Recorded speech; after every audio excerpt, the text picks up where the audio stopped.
what is it like when you're facing an allegation or somebody is accusing you of something or you've seen wrongdoing and you want to take legal action, but you just don't know how, and you want to do it on your own because you don't know how much you'll have to pay a lawyer, and you don't want to be embedded to a lawyer to be paying legal bills for a undetermined amount of time because you don't know if your case is going to get resolved.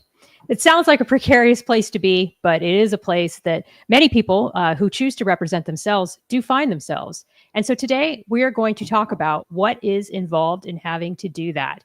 Andy Lindstrom, how are you doing today? I'm doing all right. As I told you earlier, made a mad dash home, and my 4-year-old daughter Bailey's watching and is upset she didn't get to be in the show. So she's watching. So it was a kind of a whirlwind, but I'm doing all right. So. Well, I thank you for doing this. I know that anytime people are doing these kinds of podcasts, they are always competing with family time, dinner time, kid time. So I really appreciate it. I think the 7 p.m. CST time is kind of a sweet spot to go live only because I know like the West Coast can do it, the East Coast can do it, can listen in, but I also appreciate anyone who gives me that time. So before we get started, as we always do, welcome to the Stories of Service podcast, ordinary people who do extraordinary work. I am the host of Stories of Service. I believe this is my 198th episode. Woohoo, almost to 200. And before we get started, I will do an intro from my father, Charlie Pickard. From the moment we're born and lock eyes with our parents, we are inspiring others. By showing up as a vessel of service, we not only help others, we help ourselves. Welcome to S.O.S, Stories of Service, hosted by Teresa Carpenter, hear from ordinary people from all walks of life who have transformed their communities by performing extraordinary work. And I do have a note from my husband who says if you're able to turn up your volume or be closer to a mic, if not, no worries. But all right. There we go. Is that better? Yeah, that is better. Yeah. Awesome. So today we are going to talk about the high stakes world of law. And before we get started or even read your bio, I want to do a little bit of a game. It's never done something like this before, but I thought this might be a nice touch. For those of you who are joining us live, I see there are 7 people on the live call. If you see your comments where we're streaming, whether that be Facebook, YouTube, or LinkedIn, the first person who guesses this tune will get a gold star. All right? A gold star from the Stories of Service podcast. I know that's incredibly important, but let's go ahead. And again, this is going to be kind of a dark topic, so I thought I would start off on a light note and name that tune.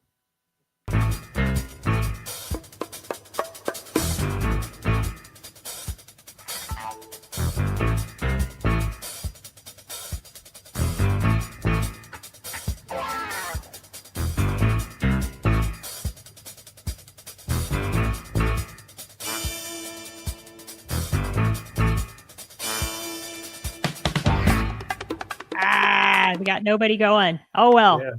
Well, Andy, I guess you'll have to say it. Where is that from? That's the intro to the People's Court. So when I was a kid growing up in the 90s, I think we were the very last generation where you got to watch daytime television on broadcast if you were sick, and People's Court, between Maury, Jerry Springer, and The Price is Right, were the shows that we were watching. So yeah, it was the People's Court. So yes, since we're talking about the legal system here, we just thought it would be an appropriate way to begin this call. But again, I'm talking to Andy Lindstrom, and we're going to be talking about his remarkable journey.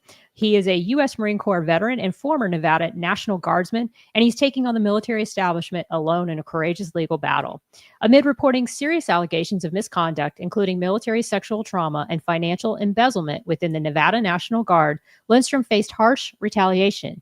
He was terminated from both his military and civilian roles, a move he believes was direct retribution for whistleblowing. So rather than staying silent or walking away, Lindstrom made the rare and bold decision to represent himself, which is called pro se, in a high-stakes legal fight against the state, which is ongoing. And so tonight, we're going to learn why he did it, what to keep in mind if you self-represent, what advice he has for others who decide to do the same thing, and what he hopes will happen as he goes forward in this legal fight. Welcome again, Andy. Thank you. So first off, where were you born and raised, and what inspired you to join the Marine Corps? I was born and raised in Castro Valley, California. And I grew up there, and from the 90s and the early 2000s, and I joined the Marine Corps mainly because my grandfather was actually served on an aircraft carrier in World War II in the Navy, and the Iraq and Afghanistan wars were still going on.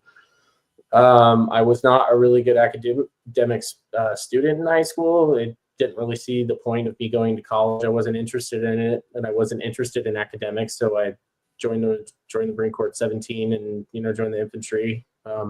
Did 2 deployments and came home, and switched over to the Guard to kind of keep your foot in the door. Because the Marine Corps is pretty hardcore compared to being a reservist or going in the Guard. You're going to the field for 45 months. You're training. I think my second work up to my second deployment, I think I spent a total of 9 days actually in garrison, and the rest of the time was either training or in the field. So Wow. even being at home was like being on a deployment, because you were just gone all the time at whatever training you were doing. So Where did you deploy to while you were in the Marine Corps? I went to Helmand province twice. I was in the Nawa district the first time. The second time I was in Garmsur. The first time we actually rescued an Afghan dog, a Coochie dog, and sent him home. His name was Cujo. Lived with his family in Texas for a while. Wow. We were able to make that happen actually with the Nowzad Charities, which is run by a former British Army soldier. You know Penn Farthing? I know Nowzad, yeah. Mm-hmm. Yeah. So they made that all happen. My second deployment, I was a dog handler. I had a bomb dog. Her name was Emmy. She retired, worked out of the Pentagon. I kept in touch with her handler, and she actually crossed the Rainbow Bridge in 2022. So that's very sad.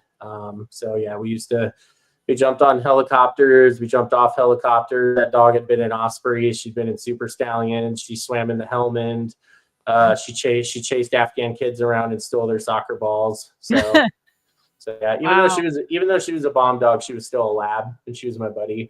My wife would actually get mad at me because I started talking about the dog more than her when I would call. Well, that's such an interesting job, though, military working dog handler. I actually have another military working dog handler coming on my show on Thursday. So nice. it's a great occupation. And I think that over time, more and more people are seeing that they serve too, our military dogs. And I think that it's wonderful the way these organizations step up to take care of them. Right.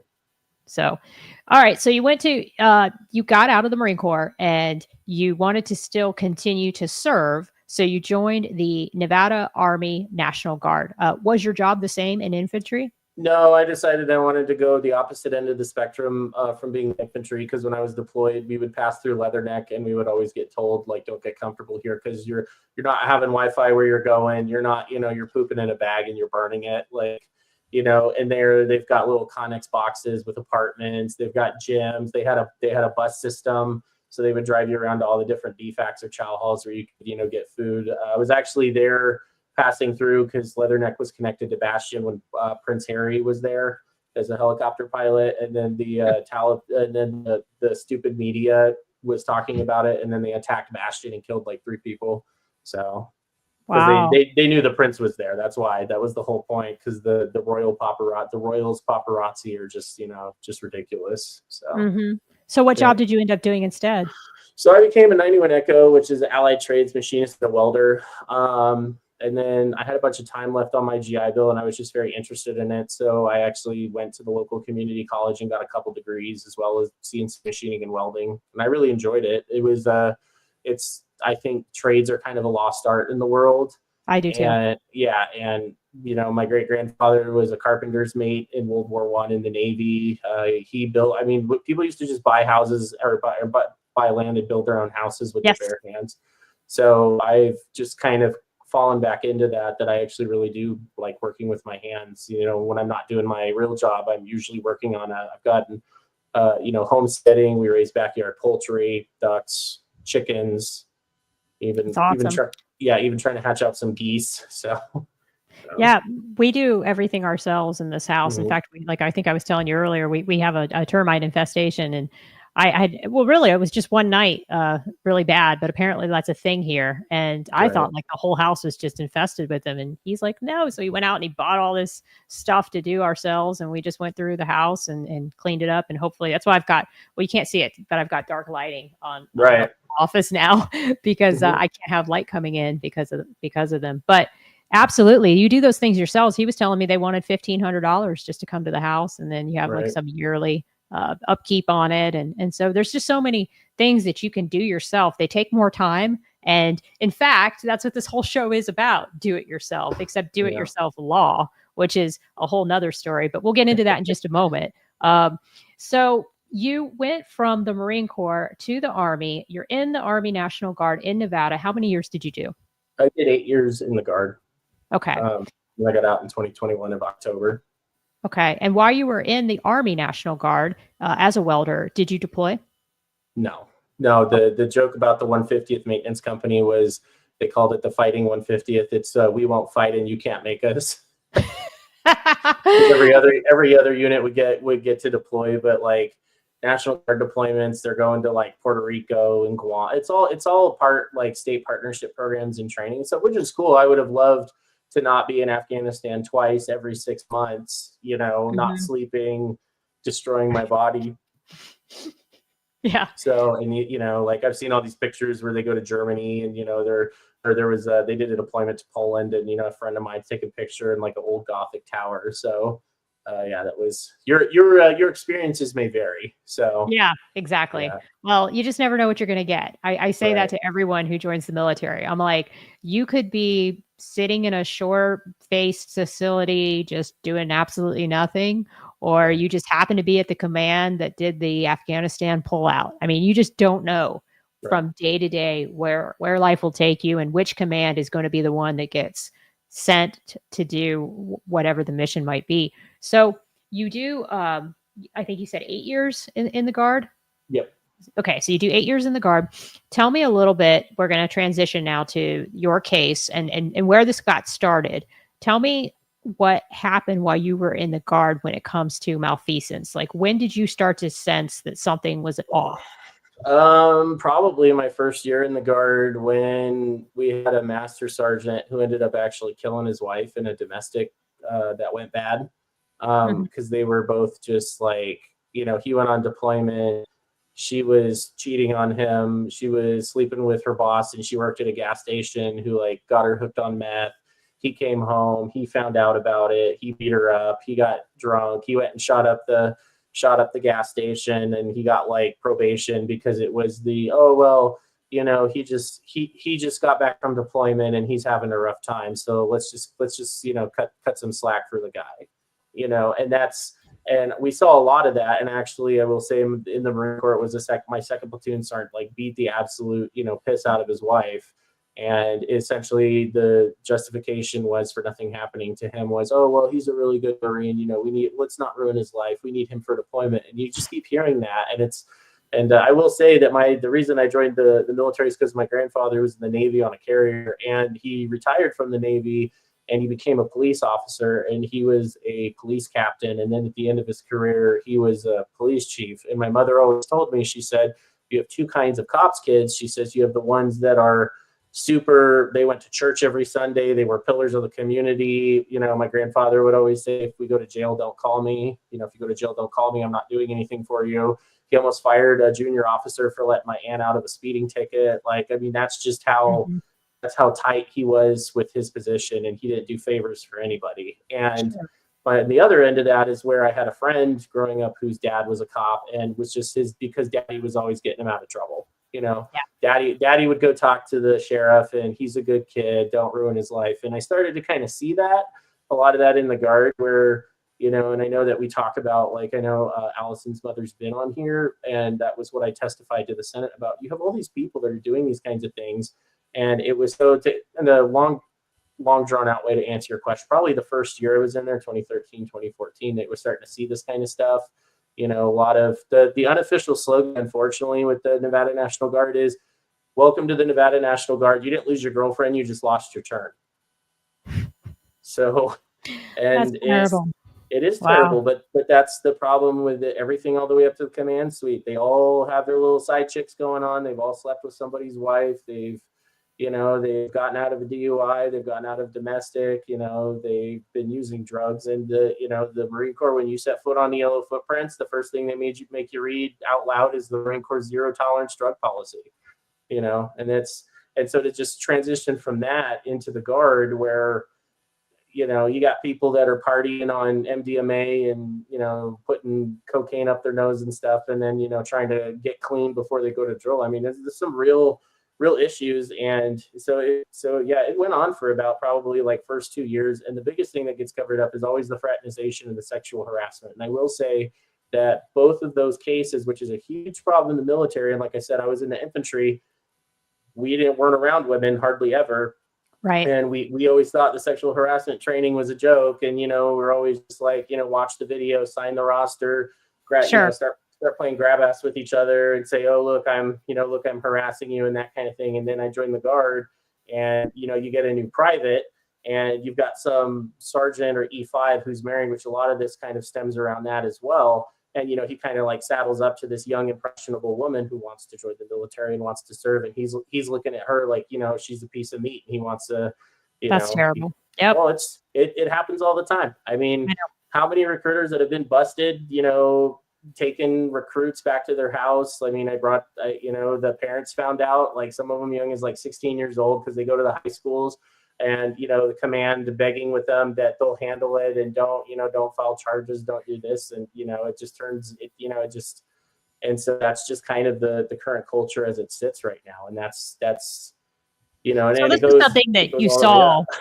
Yeah, this is something you saw those full 8 years off and on. You would just see people not being held accountable for really nefarious behavior.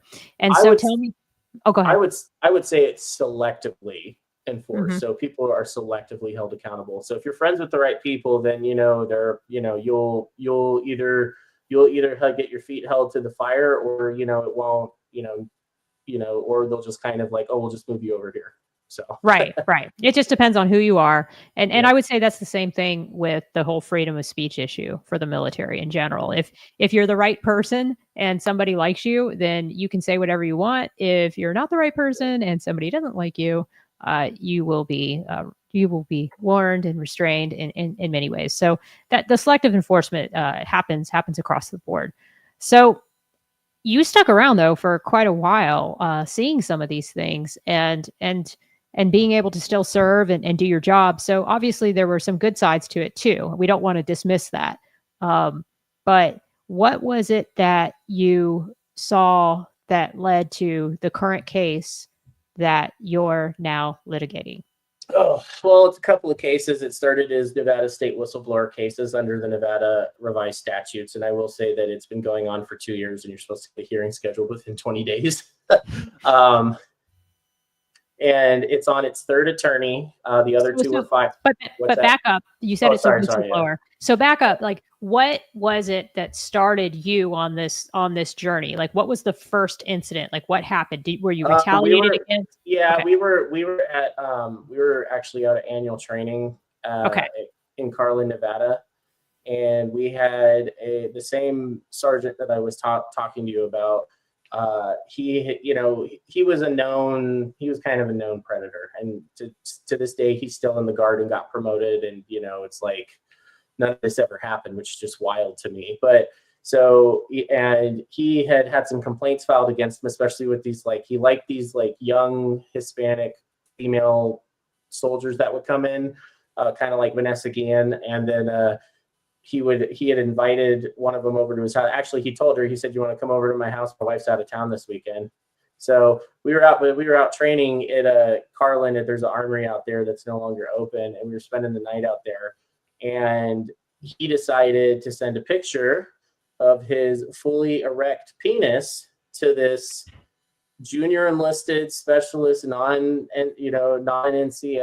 and one of my friends who was there saw her pull her phone out and saw that he sent a picture of his junk to her, and we're all out there training at the facility. So it was kind of like, hey, what do you, and I don't know, I'm not a girl, I don't know if that works. I mean, it does sadly. A lot of times when women get things like that, it's the women who are vulnerable, who are just liking attention because maybe they've never received that kind of attention, and they just don't. They're in a weak place in their life. They're lonely. Right. I really do believe that that's where this all comes from. And I think that on the other side, that's also where it comes from. I mean, it's also the hookup culture that where it's glamorized. I mean, we that would be a whole nother conversation where we could go into the psychological aspects of that because sadly I got embroiled into that a little bit in my teens and 20s. And it's not a good place. It's a lonely and empty world. At the time, it seems fun and exciting, but it's a very lonely world. And then when you mix in fraternization, and it just is completely inappropriate. Or just the fact now that like everything that you see on TikTok, every other thing is a thirst trap or some mom shaking her butt cheeks and she does OnlyFans, and it's like you're a mother of children and you're selling pictures for $4.99. But so it was that photo came out or that photo got sent, and one of my friends, good friend of mine, who was another NCO, and he said, you need to report that. And this is the problem with women who are subject to sexual harassment in the military is they have nowhere else to go, because if it's your platoon sergeant, harassing you, he hangs out with the first sergeant, and they're all drinking together and they're all buds. So, and the Army's START program is extremely broken because you have the choice between making a restricted and an unrestricted report. And so she didn't want to report it because she didn't want to get harassed. She didn't want, people, messing with her promotion, you just need to let this go. He was just kidding. He was, all of that. And so it got reported. Well, it was brought to my platoon sergeant, who's actually a good person. And it was brought to the first sergeant attention, and he essentially, it was a punishment, but it was a non-punishment because the Nevada Code of Military Justice, which is the Chapter 412 of the Nevada Revised Statutes, is what governs National Guard soldiers that are not in federal service, so when they're not activated or whatever, and they're supposed to face non-judicial punishment. It's a shall word, and we're talking about the legal system. And the only thing that happened to him was he got counseled, and he was told that he's not going to be able to board for staff sergeant this year, and that was it. And it was just swept under the rug. Oh, well, you can't promote this year. That's it. Nothing. That's crazy. That's so sad. I mean, because obviously if he's preying on a younger woman who is in a vulnerable position and he's in a position of power, he's going to continue to do this, especially if there's no real punishment for it. And that's what's so sad. Well, and the problem is now that this has become such a thing, like I said, my previous employer that the Guard successfully got me fired from, this guy's wife actually worked there. And she was the one that was able to get me fired. And this poor woman does not even know the extent of like how much that this guy was harassing. I mean, because that was not the first. There were other women before that, girls that were in the unit as well. And I'm sure when all of this came to light, is every cheater who gets caught is always the baby, I love you. It was a one-time thing. I was in a moment of weakness. Sure. Yeah. And so it was a lot of like damage control. So that was really the defining moment where I was just kind of like, at what point does this end? When is enough going to be enough? But the problem is that everybody is doing it. And so that's the huge problem about that. And so, I would just also say just very quickly, I think it's not so much even that everybody's doing it. It's that when a person in a position of power is doing it, it sends a message to the rest of the force or the rest of the group that that's the kind of behavior that's tolerated within the organization.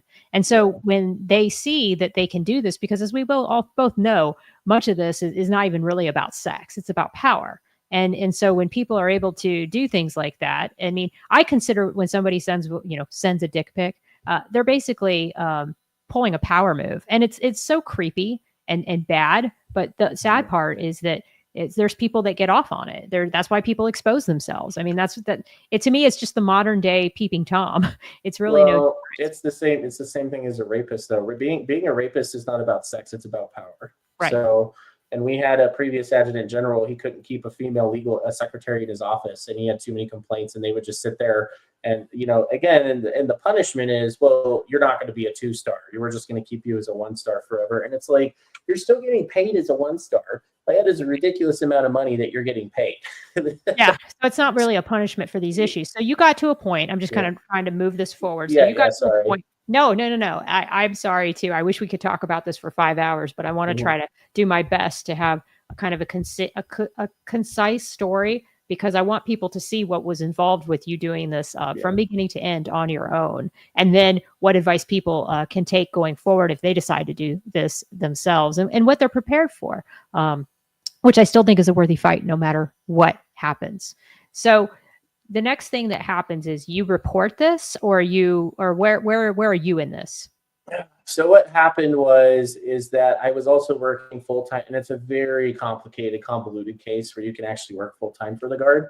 And so what happened was I had a friend of mine who was getting investigated for fraternization. So I had I had a falling out with the first sergeant who kept harassing me, and a lot of this was brought up because there was this.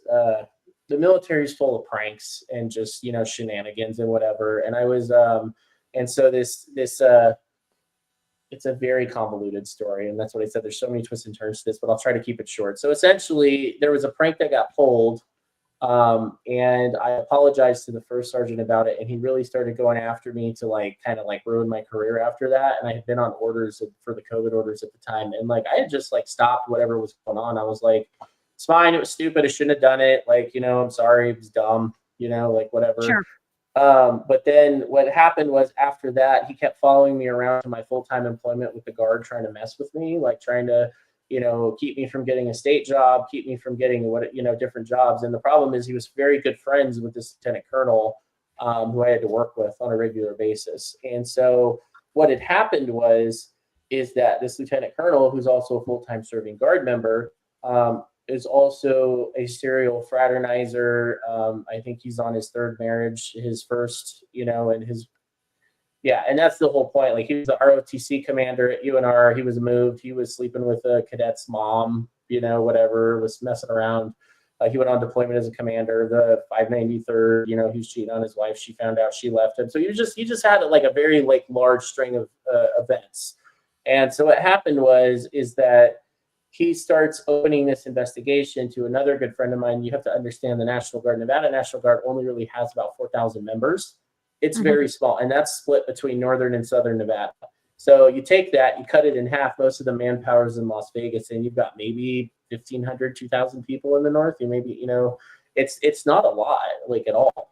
And so what ended up happening is he brought a fraternization investigation against me. Not against me, against my friend, a very good friend of mine, because he was an officer and was married to an enlistment, and the policy allows for that. There's nothing bogus for it. The National Guard, and this is the gray area with the legal system with the National Guard, I'll say, is when it's convenient for them, they're a state agency and they can exempt themselves from federal regulation, like you and I are used to with the Uniform Code of Military Justice and whatever your military regs are. But then when they don't want to follow something, they can make a state law and say, well, we're not in federal service, so that doesn't count. Right. And so you can actually, in the National Guard, you can have an officer and enlisted relationship as long as you get married within a certain amount of time. And they did. But my friend's wife, who was enlisted in the Guard, was also just endlessly harassed and pursued. And, guys always trying to, she would go on annual training, and she'd get asked out on dates by officers and just a lot of people that it's not really appropriate to do so. And so a lot of people were very upset, and we're just kind of a lot of people were jealous that, that she was kind of taken off the market kind of thing, because you could get all of the females in the Nevada National Guard in a room, and they'll all tell you about either when a recruiter tried to sleep with them, when the first sergeant tried to sleep with them, their platoon sergeant. So they were upset about it. And this somebody said, oh, they're in an unauthorized relationship. Well, according to their own rules, that's not true. And you've got well, this person's in that relationship. Well, that person's in that relationship, or that person, so why aren't these people getting in trouble? Well, it's different. It's different in this manner. Don't tell me how to do my job, kind of thing. And so they go after your friend. Okay. Yeah.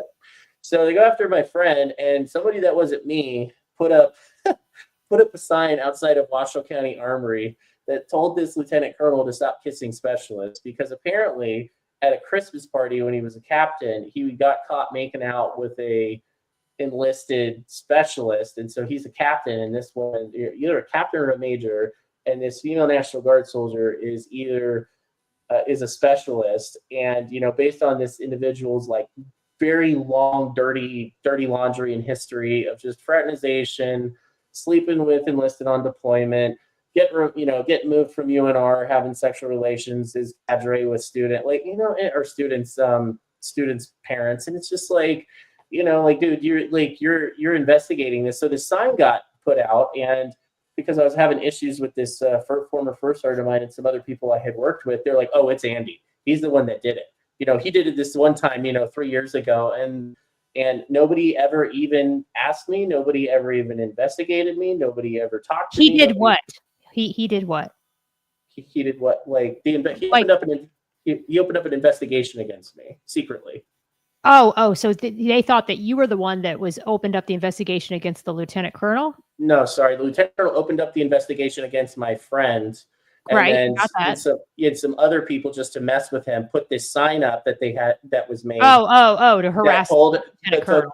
Yeah, and told him to put it up outside the Washoe County Army where he worked. That told him to I stop see. This, but they thought it was you. They thought it was me. They thought it was me, and some people got lied to, and based on this whole thing where this investigation got opened against me in secret, which I didn't even know about. So I just showed up to work today and didn't have a job, and I was just kind of like, okay, like, because I wasn't planning to stay there. The whole point was I had taken this job with the state, working full time for the National Guard, because I was trying to get some IT experience so I could kind of break into the into the tech sector and everything, and I was going to do like 2 years maybe, get some experience, and then just kind of move on. Were you and this lieutenant colonel butting heads? Like, was there a? I probably had maybe even talked to him like 2 times, and he could have talked to me, and all he would have had to have said was, "Is this you?" And I said no. And the only crime that I'm guilty of is thinking that it was funny. Right. So do you think that the first sergeant that you worked with when you were in guard time, do you think he's the one who might have? Yeah, I don't think he was very truthful, because there was another, and I had kind of left this out because we had a couple of sensing sessions where everybody was trying to leave the unit because of this first sergeant, and we had all kind of brought up that we're tired of his selective enforcement of sexual harassment, and aka sexual, enforcement of sexual harassment, aka means not at all. And sensing sessions in the Army, at least, are completely useless, because it's like Mr. Rogers, they just want to talk about your feelings, Right. They're not going to do anything with it. They're not going to do it. It's just going to turn into a bitch fest. And everybody had brought up the fact that the sergeant, who was still wearing a uniform, probably close to 300 pounds, like just not height weight standards, like all of the stuff that you shouldn't be doing is somehow still in and just getting protected. So basically, you lose your job as an IT over a allegation that you were the one who put up some sign about a lieutenant colonel in your office. Yeah, and I wasn't even in the office. It was outside of the facility, off of Nevada National Guard property. And what's even more wild about it is that the state physical security guys, who really did not like me, and they were part of this as well, they were instructing security guards to go off of the Nevada National Guard armory, and if they saw anybody putting up a sign, to arrest them. And they can't do that. You can't. And the security guards, who are smart, were like, we can't do that. That's not legal. Like, you can't do anything. Like, we're not responsible for anything. And that's the whole point. This sign was not even on the National Guard armory. It wasn't anywhere. And there were some other signs that were getting put up around the armory, and I had seen a couple of them, and I looked at them like, that's pretty funny, and laughed. And they were all doing it to just kind of screw with all these people, because a lot of people are just fed up with the way that the National Guard's being run, and just how much sexual harassment just completely gets covered up. And I've got another friend, his wife was in the Air Guard, and she finally left because she's got an ongoing complaint. And she left the Air Guard because she just was like getting harassed by a master sergeant, and and that's the whole point when it goes back to the eyes of the law, is that the Guard, the military, like everything right now that I'm dealing with, is they claim that their administrative laws supersede state law, supersede the Nevada Rules of Civil Procedure, supersede federal law, and supersede court rulings. And I just got a filing from the Attorney General saying that the whistleblower process is not really a court, and the Nevada Rules of Civil Procedure doesn't count, and the federal courts and state have already ruled, and they're just saying we're not going to follow the rules. So let's go back to the timeline just really quick. If so, you get removed from the job, And then Yep. what is it you do? Do you file a wrongful termination, or do you No, like it's not they a, do an it's not a, investigation on you? they were still doing an investigation that was ongoing because I had a bunch of friends that said, well, I just got out of being cross-examined and like grilled about you. Okay. And yeah, and so they do this investigation and it's a military investigation and they didn't even interview the person, they didn't even interview Yeah. the person being accused of everything. And what I always tell people, I'm like, Jeffrey Dahmer was eating people and hiding the bodies in his basement. And he even got interviewed by the police multiple times and he even got a trial. So they do an investigation on you. They've removed you as a state employee. You're still serving in the Guard at this time, right? No, because of the harassment that I'd been dealing with in the Guard by this first sergeant, I had actually gotten out in October of I see. 2021, Okay. and I had actually continued to work there from As a October state employee. just till May of 2022. So I only lasted there Got like another. I see. So yeah. you stayed there as a state employee. They start this investigation. What happens next to start this legal process? So I did some research. Actually, the first thing I did is I actually called an attorney that I worked with and talked to him about it in Carson. And he went and talked to his partner, and he kind of wasn't really interested in taking the case. What was your case going to be? Wrongful termination? It was going to be just a wrongful termination. I didn't really know because, like I said, I wasn't a lawyer. I don't really understand how these kinds of things work. And I had kind of done these investigations, or like not investigations, but like, wrongful termination. In every law office I would call, like, oh, you're suing the state government? Yeah, we don't want it. Oh, you're going to sue the state? No, we don't want it. Unless if it were a private employer, nobody would want to take the case. And so I just kind of gave up. And then I was somehow I ended up on Nevada's like human resources page and saw they had an online complaint form. And I was like, oh, I'll just see what happens, and like filed this complaint. And, my claim is that, being suspected of disclosing sexual misconduct in the Nevada National Guard, I was fired from my job at the Nevada Office of the Military. And I got an email back saying that we could start picking hearing officers and everything. And then I actually got a phone call from the Attorney General's office. Wow! So you actually got an answer to the whole effort. and that started the whole process. So I see. So you put in a complaint to the Nevada State Department. No, it's the Department of Administration, and they have an appeals office. And so it was filed under Nevada's whistleblower statutes. I see. Yeah. So it's a state because you had a state job. Yeah, and so you made a complaint to the state. And right. So then the state, the way this is supposed to work, correct me if I'm wrong, is that you're supposed to have a hearing. And at this hearing, you're supposed to be able to present your evidence, and then a judge decides whether or not you're wrongfully terminated. It's an appeals officer. So it's like going to arbitration with the hearing officer. So we selected a hearing officer. And this is the first attorney that I had to deal with the Attorney General's office, who was removed from his position for his behavior. And was not a good attorney. Normally when you deal with good attorneys, they're very tight with what they say. And this guy would just go on rants and raves and it'd be insulting and, just very unprofessional. And so what would happen is we also had a hearing officer, and she was like a 30-year attorney, former prosecutor, former judge, former city of Reno attorney. Like she had a very impressive resume. She clerked at the Nevada State Supreme Court. And she started, she would always tell me that she's been doing these hearings for 20 years. So a hearing officer is like the judge for these kind of proceedings. It's like an arbitrator, but the way the state law is written under Nevada's human resources laws, that they assign you a hearing officer with the Nevada Hearing Personnel Commission, and you're supposed to have a hearing within 20 days. And if not, you have to sign a 20-day waiver. And a waiver can only be issued by the governor's office. And this was in January of 2023, and here we are in May of 2025, and we still have yet to have a hearing based on essentially what are called delay or dilatory tactics by the state and the Attorney General's office, which is how certain elements of this has ended up in it's now in United States District Court. It's in front of a U.S. District Court judge. The U.S. attorney's involved, the DOJ's involved. They've brought in a learned counsel, which a learned counsel is a very expert attorney. Like you'll see in Luigi Mangione case, like that only happens for like death penalty cases, and the DOJ's already brought in a learned counsel. So let's back up to what could have happened. So you make a complaint at the state. And I mean, if someone is joining us that understands state law better than me, please feel free to chime in. But I am just not an expert. And maybe this is where we do the phone a friend. So you guys don't know this, but Chris Tinsman and Sandy Duchak, who are both friends with Andy as well as myself, we've been on a group chat talking through how we were going to do this call. So if you guys are able to chime in, if I say something incorrect, especially Chris, who knows state law. But what I want to try to paraphrase is, so the state, you work for the state fires you, you believe it's wrongful termination based off of a baseless accusation.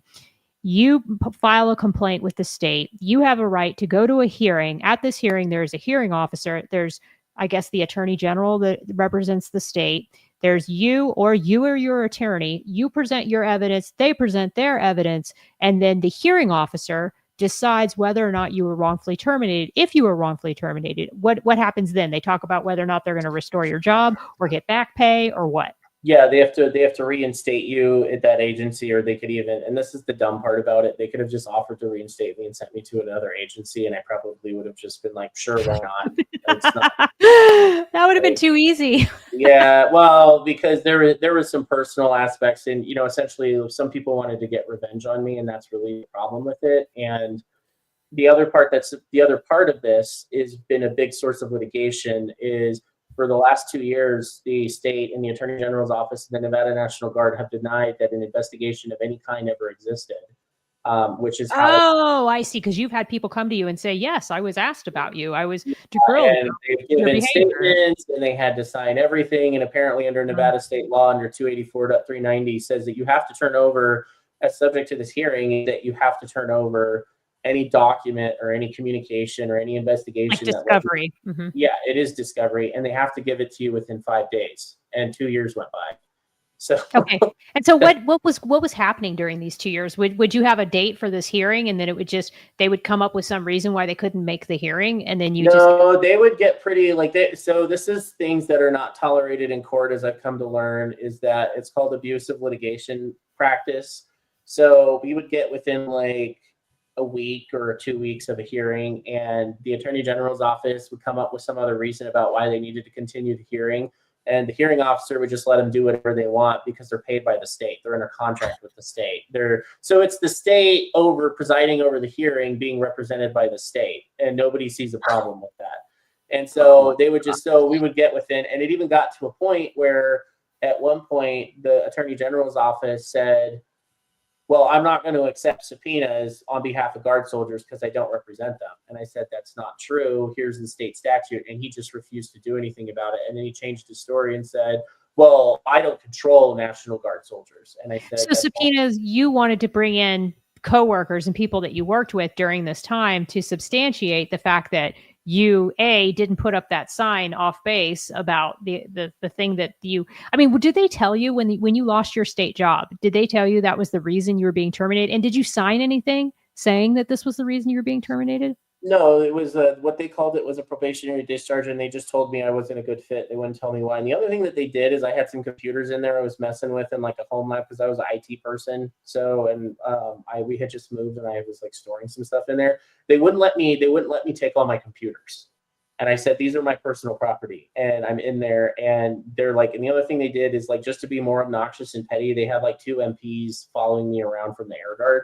And I finally turned around and I was like, do you guys think I'm going to do something? Because I was being super just like cordial and just BSing with my boss who was firing me because he was kind of like, it's not, and we were just, and I was like, I just have to go back and go get some computers. And he went in there, and then he's like, no, you can't take those right now. And I was like, why? He's like, well, it's fine. We'll get them to you. And I said, you literally have to let me take my personal property. And he got very like hostile. And then they were like, well, we'll get them to you. And they put this like piece of paper, and they wrote down everything that was mine. And I was like, what is your problem? Well, it turns out they didn't even give them back to me. And then for 3 weeks later, they gave them back to me, and none of the operating systems worked on the computer. So they hacked them because they have a cybersecurity professional. What they were looking for is they were looking for any like design templates or whatever of these signs. So without a warrant, they legitimately told me I was not allowed to remove my personal property and then did not return my property for 3 weeks. And I really had to like bug a former coworker about it for him to come drop it off. And I just had him sitting in my garage forever and ever. And then I tried to boot one up and do something with it, and it was corrupted and it wouldn't boot. So they hacked into it, and they were looking for a smoking gun of who's making these signs. So you were, okay, so to make me understand this better, you were allowed as an IT, you weren't in a secure space, you weren't behind a skiff, so you were allowed to have your own personal computers, your personal devices. It's no different than somebody hacking into your cell phone. Okay, Correct. Got it. So then they say you were a probation. How long were you a state employee for? 1 month, because I was there for, so that was the other big drama about it. These two individuals who I worked with physical security, they didn't like me, and they kept coming up with reasons about why they couldn't fly or advertise the state job so I could actually just get on full-time employment. And so what it was very targeted, because when you're a contractor, you're pretty much at the mercy and you're at the mercy of these people, because you're a contractor, they can just fire you at any time. They don't have to give you a reason because you're technically a contractor. And they dragged it out. And the job, and it took them like over a year to get the job posted, and I then see. So you were a contractor first for the state. state. Yeah. Okay. All right. Yeah. So you were a contractor for the state. How long were you a contractor for the state and an employee?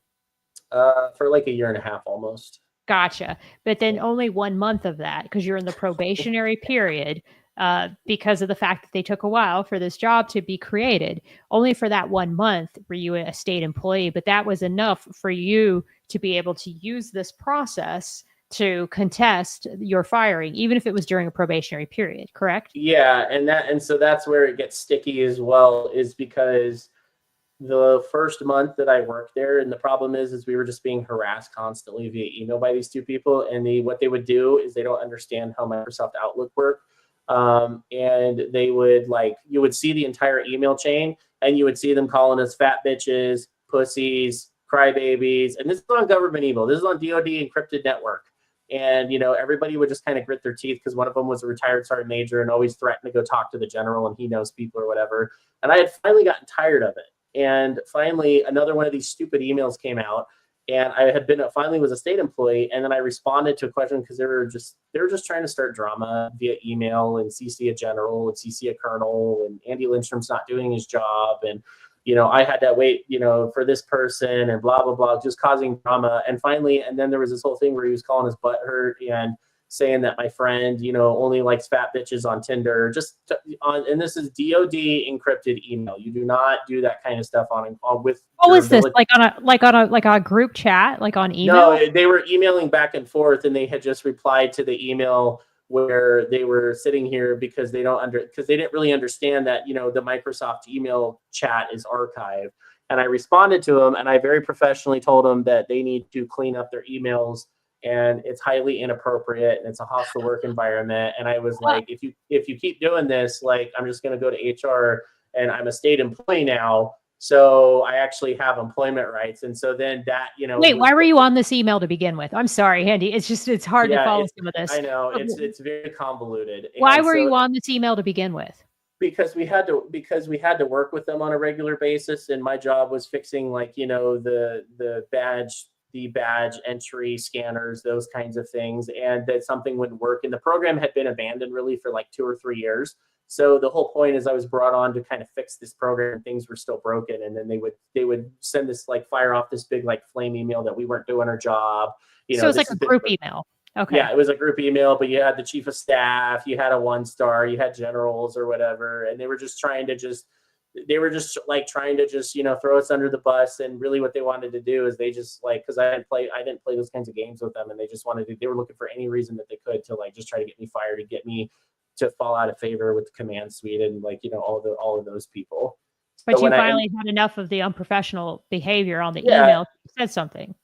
Yep. And so when I confronted them, obviously it became a plot that we got to get rid of Andy Lindstrom. And then after this whole thing happened, then this whole thing with the sign happens, and they're like, "Oh, we know who it is, and here, let's do the secret investigation that you're not allowed to see, and we'll get a bunch of people that don't like Andy already to go say all this stuff, and then they're gonna go take it to the general, and and that's the other thing. The cousin of the guy that the sign was about was the personal assistant to the adjutant general, so he got his cousin to go to the general to be like, oh, we need to fire Andy. He's the one that, he's the one that's putting up these signs. Okay. So now let's fast forward. Sorry, I had to do that quick rewinds because it sounds to me now that I'm really looking back into this case and we're going, okay, we're going to the left and we're seeing that this was a pattern of people who in your view and from what you're telling me, who were starting to build and this is honestly how retaliation works, is that when there is enough people in powerful positions that do not care for you, what they will do is they will influence the people who are not as, I would say, able to make their own opinions and come up with their own judgments about things. And so unfortunately, the mob mentality takes place because people who want to be in favor with the people who have power will align themselves with whatever the people who have power's opinion is of you. And then that makes you the scapegoat or the black sheep. And anybody that's been the scapegoat in their family or they've been the scapegoat in a working environment knows exactly what I'm talking about. Like this can happen to anybody, by the way. This is really whistleblowing 101. Anytime you see somebody who speaks up and speaks out, you'll find that is what happened. There's a culture that develops either in a family, in a church, I don't care where, in a nonprofit, where people in a powerful position influence the people who are not as, I would say, able to think critically and and they're more vulnerable. And then they will kind of create a vendetta where they want to just push somebody out. And what was happening to you, Andy, from what you're telling me, is that you were just getting pushed out. You were getting pushed from your job psychologically. And there was one other crucial detail, is that these guys were these two individuals from physical security, which is another subject of this whistleblower matter, is that these two individuals were committing payroll fraud and probably been doing it for like 8 years. So very quickly, because you work with federal and state employees, we all had different schedules. And federal DOD employees can have something called a 549 schedule, which means that they get every other Monday off and get a three-day weekend. So when you're a state employee, you work 5 days a week and you don't get that. You're supposed to be there 40 hours a week. And these guys would never be there on an off Monday when their boss, who was a federal employee, was not there, and then would submit their time cards for a full 40 hours and get paid. And these guys were getting paid over $40 an hour. And it was interesting because we were all technically contractors at the time. I would see how many hours they were claiming when they would bring it to the state comptroller to sign off on it. And they've been doing it for like years, like 8 years. And I calculated it up and I finally told my boss, and he didn't do anything because, he's like, oh, well, he's a retired sergeant major. He'll go talk to the general. I'm like, he's stealing money from the state. He's not here.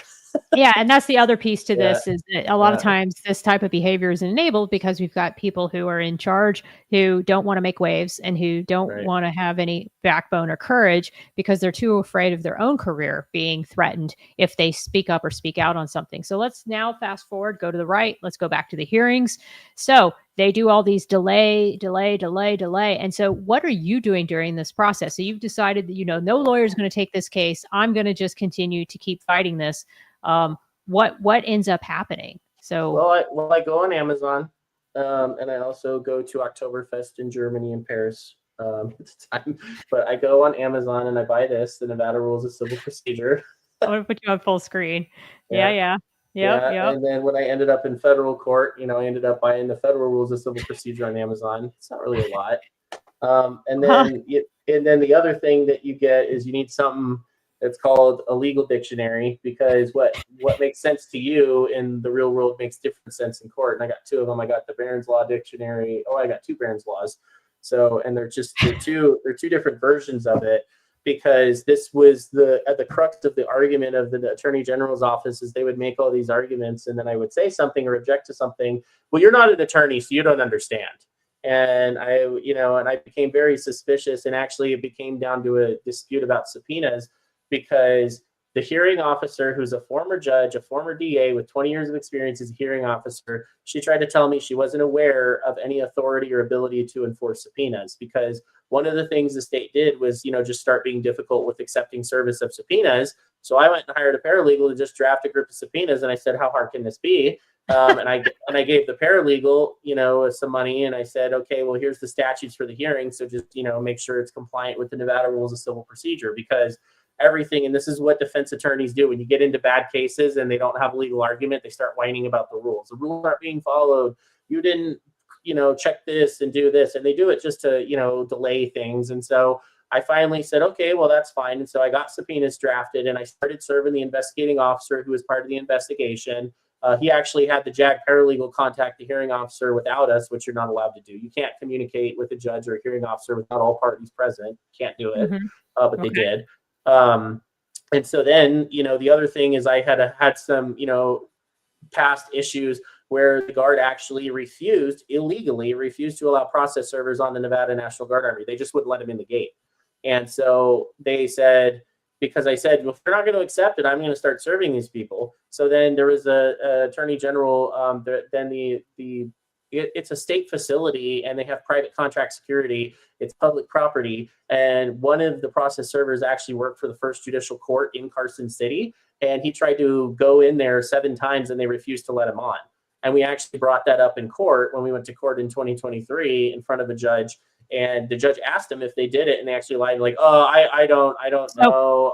You go to court. Let's back up one more time. You go to court finally. Okay, so so at this court hearing, is this court as in different than a hearing officer? Yeah, this is so convoluted. Yeah, this was a small claims court hearing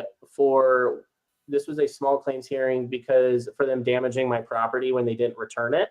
And they did the same crap, but then the judges don't care because the judges just said, we're having court. We showed up. And so that was one of the issues that was brought up. So does that make sense? Yeah. So there was and it got dismissed. I didn't win. I didn't expect to win. I was just, it was kind of just like preliminary. Let's see how this goes. And so back to the administrative hearing. So after them refusing to allow process servers on, which you can't do anyways, it's state property. It's like going to the same security company that works at the National Guard Armory works at the DMV, because apparently in Nevada, you need armed security at the DMV. So you wanted to subpoena people to show up to this hearing, like people who you wanted as witnesses. I'm just trying to understand all this. So so witnesses that you're able to cross-examine. And after going through this with the hearing officer, trying to tell me that she wasn't aware of any ability to enforce subpoenas. And then I provided her the statute and she just didn't do anything. She just didn't say anything. She didn't respond to it. She didn't do anything. And so after I get some subpoenas signed, I start hiring a process server, and I know that they're not going to let the process server on the installation. So I just start having people serve at their houses because I can do that. So I go on, and it's very like I subscribe to like a skip tracing service, where essentially a skip trace is what process servers use to try to find difficult people to serve. And it's like their last known addresses and everything. And so then I start trying to serve all these people.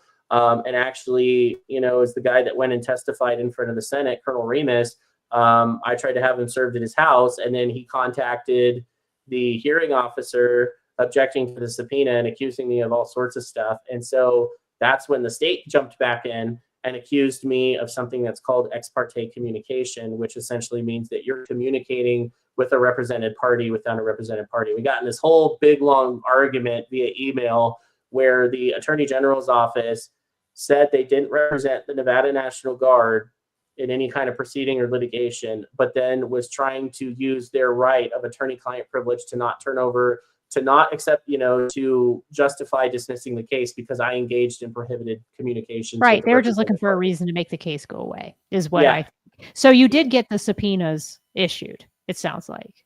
Correct. And okay, then, so now where are we? Now what's now where we are is after the subpoenas get issued, they know they have to show up.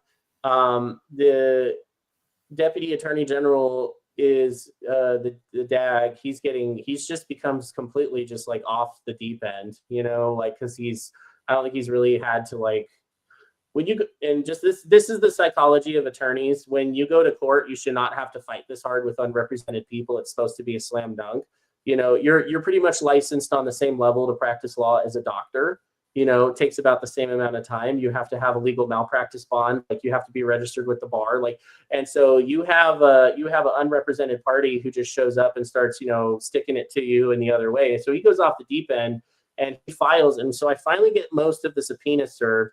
And at the last minute, the Attorney General's office, the Deputy Attorney General, is asking me for a continuance. And I said, no, you like to do this. And I said, you have no valid reason for a continuance.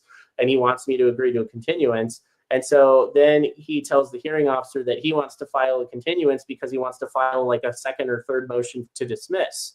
And I said, you can't do that. You can't file a continuance. It's in the rules. You can't file a continuance just because you want to file enough motions to dismiss, because the rules the hearing officer set as her own personal rules, as she said, you couldn't file another motion within like 21 days of the hearing, and we were at day like 6 to the hearing. And all because they don't want to give you your day in court. I mean, that's what this really comes down to, Andy. Exactly. They just don't want you to have a day in court, a day for you to present your evidence that you believe that you were wrongfully terminated.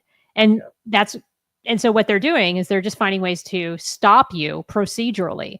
And what really surprises me is that it's so interesting, because when they do a hearing on TV, they do a court proceeding on TV, or they do a trial, you'll notice that if it's an unrepresented party, the judges, what comes to mind, it's a recent murder case, and I can't remember the woman, but it's the woman that was seeing demons and all these things, and she killed sadly, she killed Kaylee and Kylie, her children. And anyway, the judge went out of his way, because he knows, number one, it's being recorded, and then number two, it will be contested on appeal if they don't do every single thing by the book. And I could tell they went out of their way. I've seen it in 2 different trials of people who, because I watch true crime, of people who represent themselves. And both times I saw it, when the people represented themselves, the judge went out of his way, or out of her way, to explain everything and to walk the person through it and to baby step the process. But you're in this lower level proceeding that isn't a trial, that isn't televised, that just administratively makes your life hell, and they just want it to go away. And that's what they're doing. They're finding any way to just make you go away. This is what all of this comes down to in my book. They're just looking for a way to make you go away. So they ask for the delay. They want to drop the case. What happens next? So they file yet another, and we actually had a phone conference about this, and I already told the hearing officer, and I said, look, the opposing counsel has done this like 5 times. And I said, this is dilatory tactics. I was like, you're a former judge. She was a judge in tribal court. I'm like, if you're filing a continuance, like for an emergency continuance, there better be a reason. There better be some really hot evidence that's coming on the tray, anything, not, well, I didn't like the outcome. And it's the same thing with filing a rehearing of a motion. You don't get to just file a motion for a reconsideration just because you don't like the outcome. It has to be filed within a certain amount of time. So because the hearing officer pretty much works for the state, she allowed him to do it. And it was just a bunch of accusations. And now that I've actually been to federal court, the kind of stuff that these attorneys are doing would be severely disciplined if they did this in front of a federal judge. It wouldn't even be federal judges have very long dockets. They get very angry very quickly. I saw a 30-year DOJ attorney get put in his place. So they let this dismissal get filed. They deny it. So the hearing officer denies the dismissal. And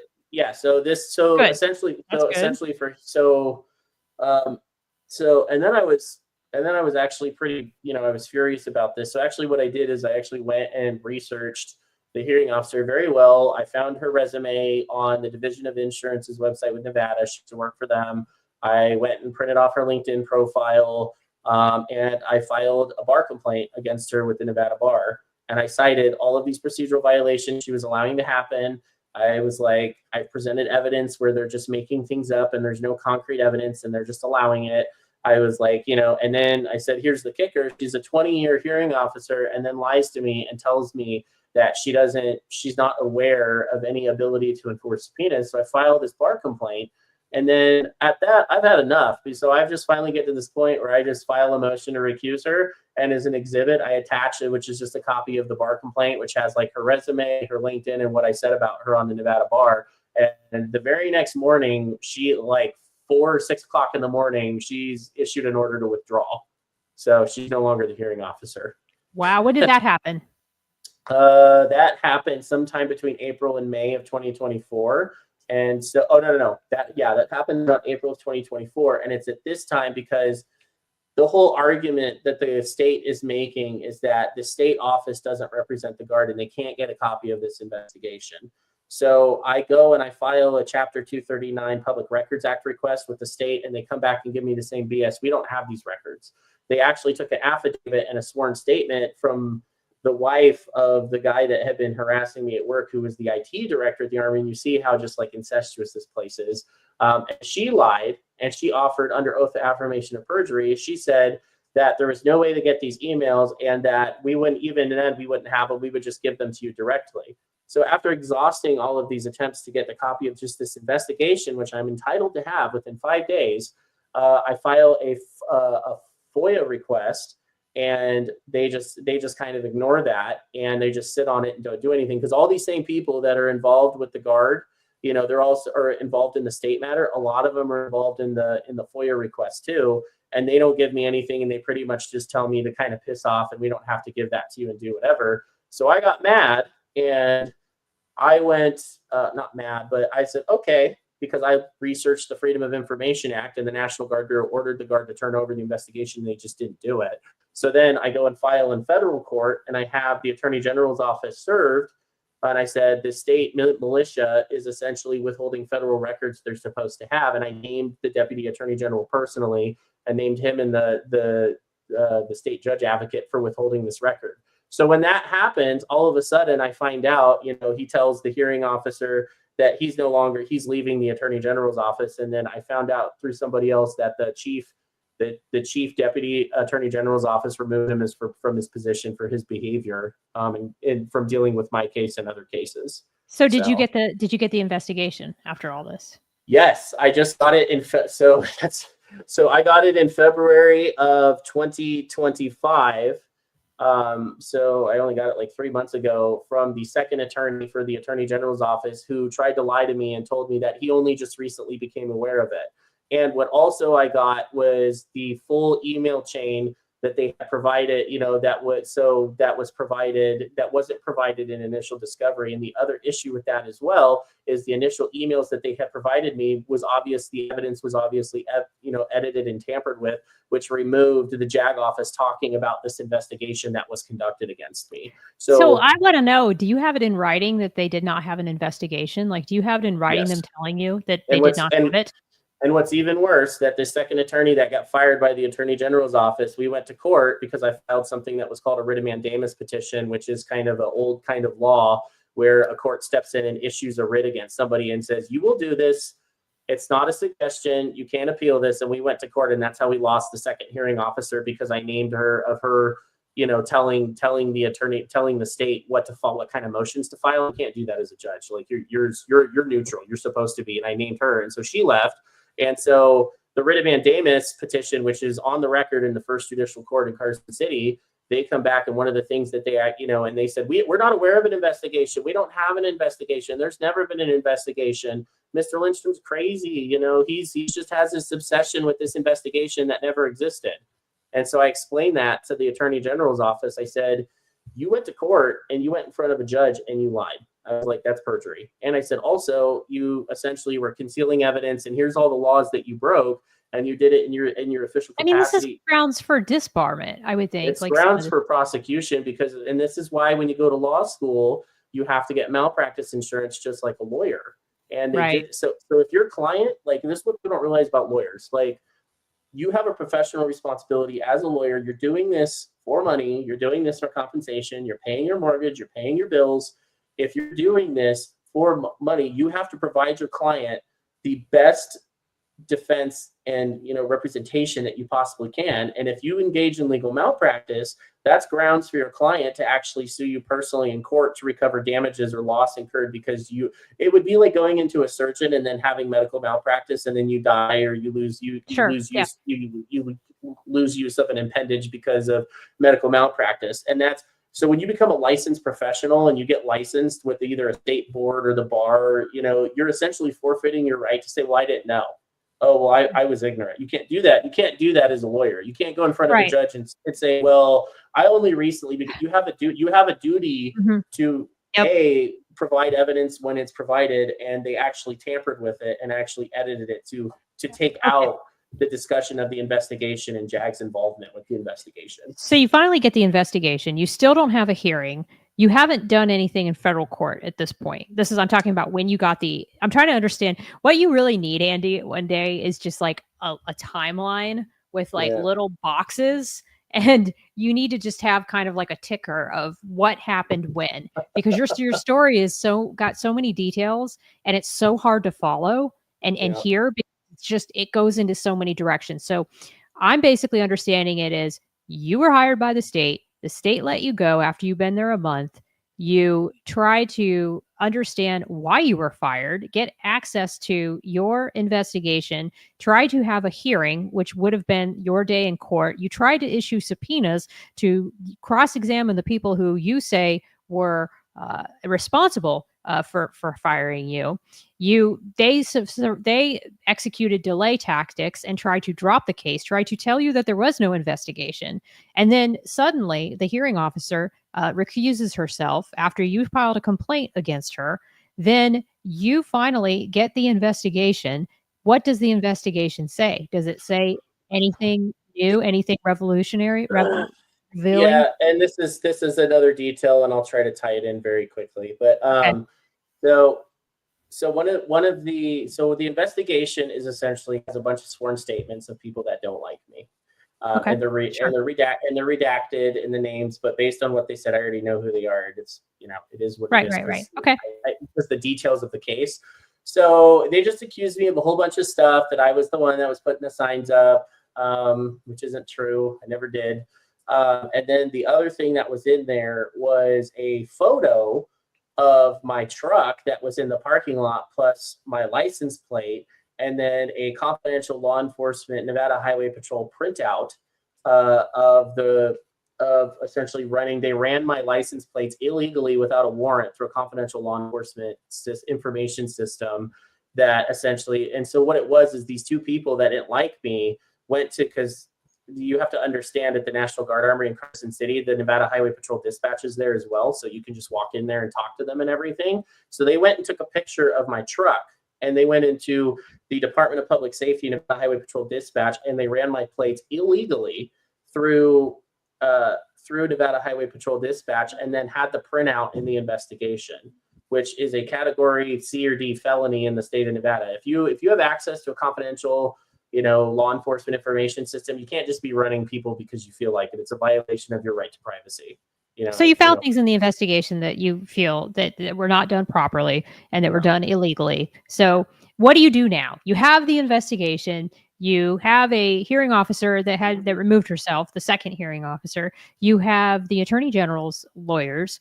What are you waiting for? They denied their request to drop the case. Are you closer to having your quote unquote day in court?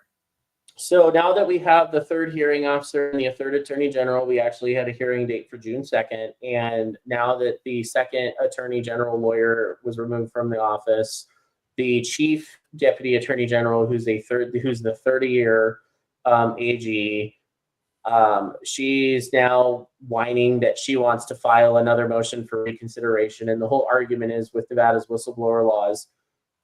So there is a hearing coming up this June. No, not anymore. So she, at the last minute, she says she needs to continue in citing staffing issues because she's covering the position of 3 people. And these are all vague statements that are made by attorneys that there's no way, it's so the hearing was vacated, but the third hearing officer, who now knows that I'm in federal court and like that all of this is going on in the peripheral outside, he already knows that I'm wise to any of the games or anything. And so currently right now there is a motion to sanction the defendant, the respondent, the guard, as well as the attorney general's office for this continuance of illicit behavior, modifying and tampering of evidence, lying about. So you filed a motion in federal court. No, not a motion in a hearing for the motion to sanction, in the administrative hearing for the motion to sanction against the state and the attorney general's office for just playing this big long. Okay. This is part of the administrative process. You have filed a motion within this hearing. I gotta just get my brain around the fact that this isn't a judge and a jury. This is an administrative. Well, what's really interesting is that when I had Tim Parlatore on my show, we talked about ways to reform the military justice system. And he suggested some sort of process like this, where, I mean, there's supposed to be due process, Andy. There's supposed to be discovery here. You're supposed to be able to present evidence.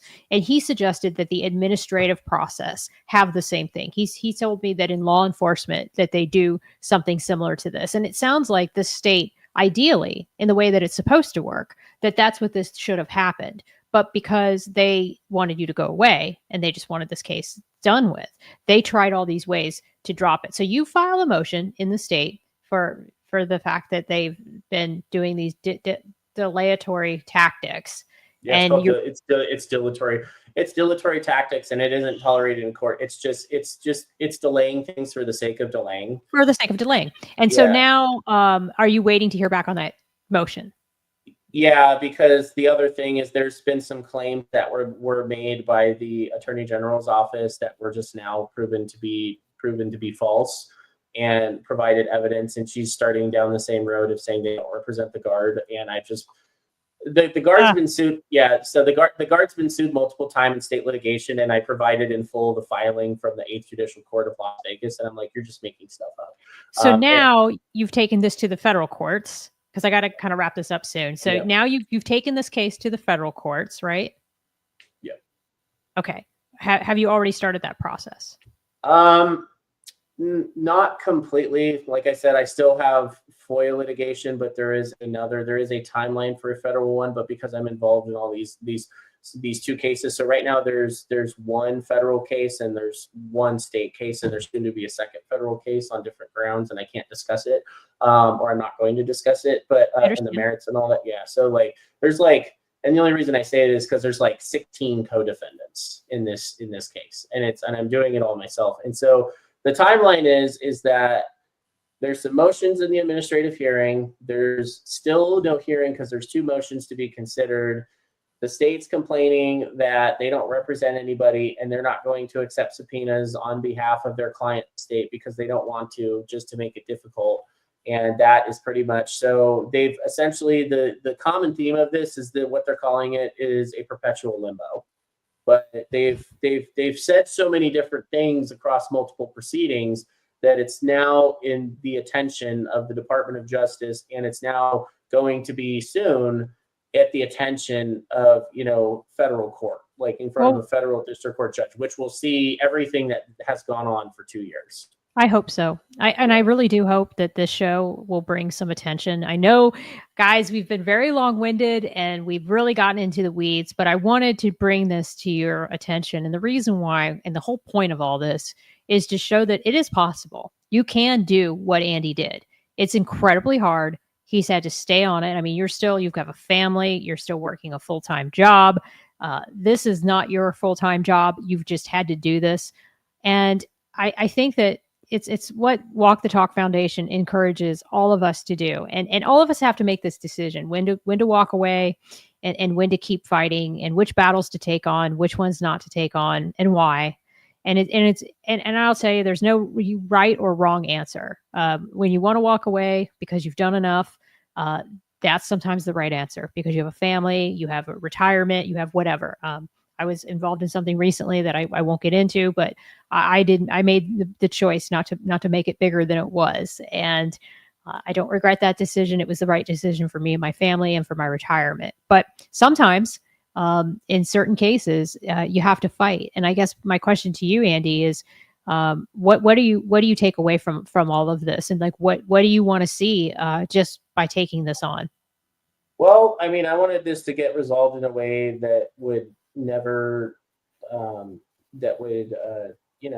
where they just leave me alone. Because like I had kind of told you, the Guard's been following me around from employer to employer, tampering with my employment.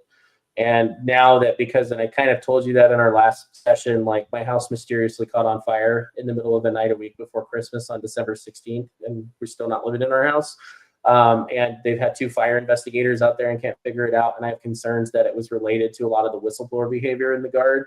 And the state, of course, when you start saying the state agency was involved, they just stop investigating it. So what I take away from all of this is that, sometimes you need to stand up for yourself, or as a slang term my friend likes to say all the time, is sometimes you just need to stand on business. And we're going to get to the bottom of this. And even if the administrative hearing doesn't go my way, we're going to go to federal court, and, you know, we'll take it from there.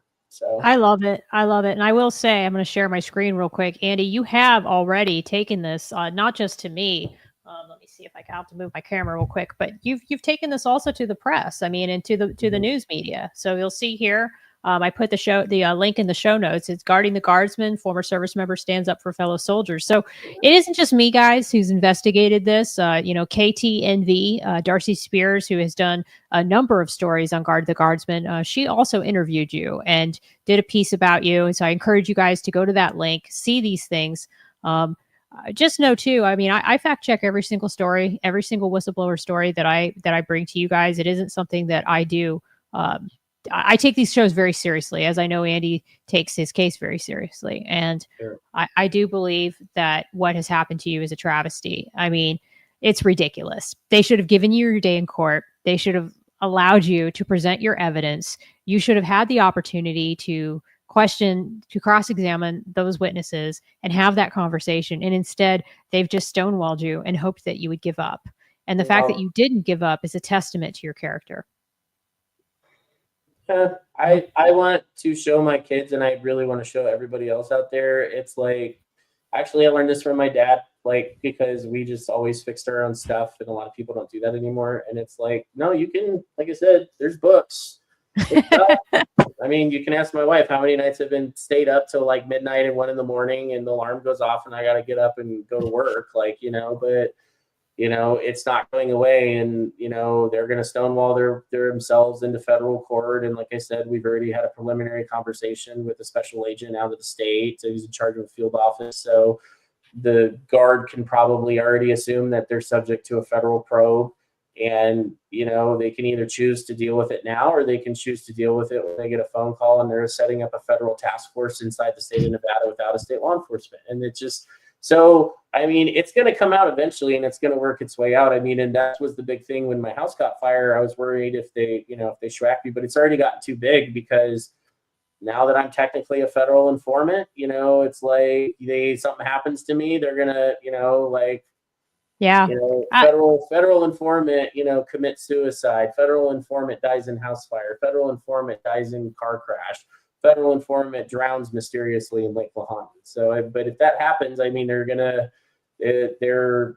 know, we have a plan in place if that does happen, unfortunately. But there is a mitigation strategy. Let's just say that. So, Andy, I know how you feel. Yeah. I feel the same way even having these shows. I always tell my husband, I say, you know, there's a good reason why I'm glad that you know, Mississippi is a carry state. I mean, I hate to say that, but yeah, I mean, I worry about those things too. But truth has to come to light, and exposure is the best way to make change, and to give people their rights and their ability to present their case and to have their due process protections in place.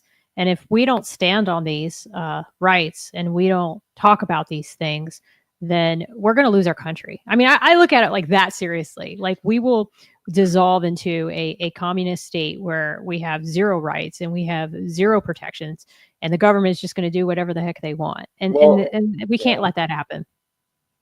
No, and I actually, in 2022, we went to Munich to Oktoberfest, and we did a lot of like the tours and everything. And so what a lot of people don't really realize about Munich is that's where Hitler got started. And you could see the actual like beer halls and stuff that he spoke in, and where the beer hall putsch and everything took place. And they had like, you know, they marked off. And the cool thing about Germany is they don't really like hide their Nazi history. And to see that and realize that what I've been going through and dealing with that, unfortunately, with our government, of how aggressive and hostile things have become, you know, and I've seen it all the time. Anybody's like, well, you know, and I mean, imagine that being in Germany in the 1930s. Well, I don't want to get sent to a camp, so I'm just going to support the Nazi movement because I have kids, because I have a family. And, you know, what if people in World War II did that and said, well, I have kids and a family, so I don't want to go. And, you know, and I refuse to show my kids that, you know, to let them. And I don't know what happened in America a long time ago, but like, you know, it's just let them have their way. Well, you know, that's how you have the, you know, Mussolini's, you know, come to power. That's how you have Adolf Hitler.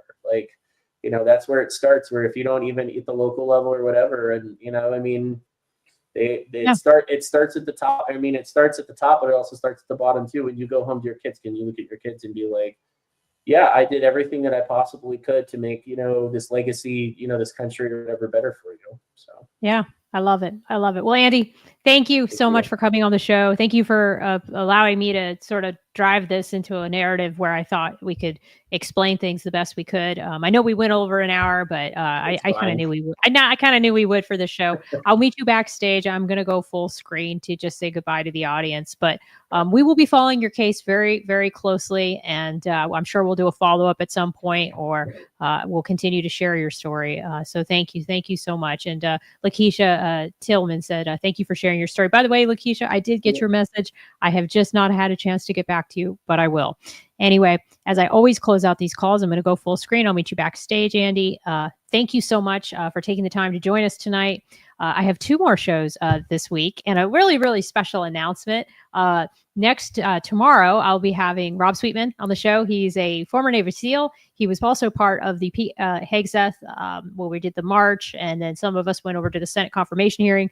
So I met him there in DC this past January. We've stayed in touch. He's just such a great guy, working on sleep hygiene and Navy SEAL swim and all kinds of advocacy, just a overall just wonderful patriot. And then Thursday, I will be having my SkillBridge provider. So this will be the first time I'm announcing this, so probably most of you won't catch it, but I am going on a SkillBridge internship from June 3rd to September 1st, and I'll be working with K9 Coaching, which is a dog trainer who lives here in Long Beach, Mississippi. And I'll be bringing you some of his stories and some of the things that he's doing with his business. And he is actually a former Air Force working dog trainer who was deployed with the Navy SEALs. So full circle moment, getting this opportunity. So very blessed that came my way. But as I always close out these calls, thank you so much for joining us tonight. Please take care of yourself, take care of each other, and bye-bye now.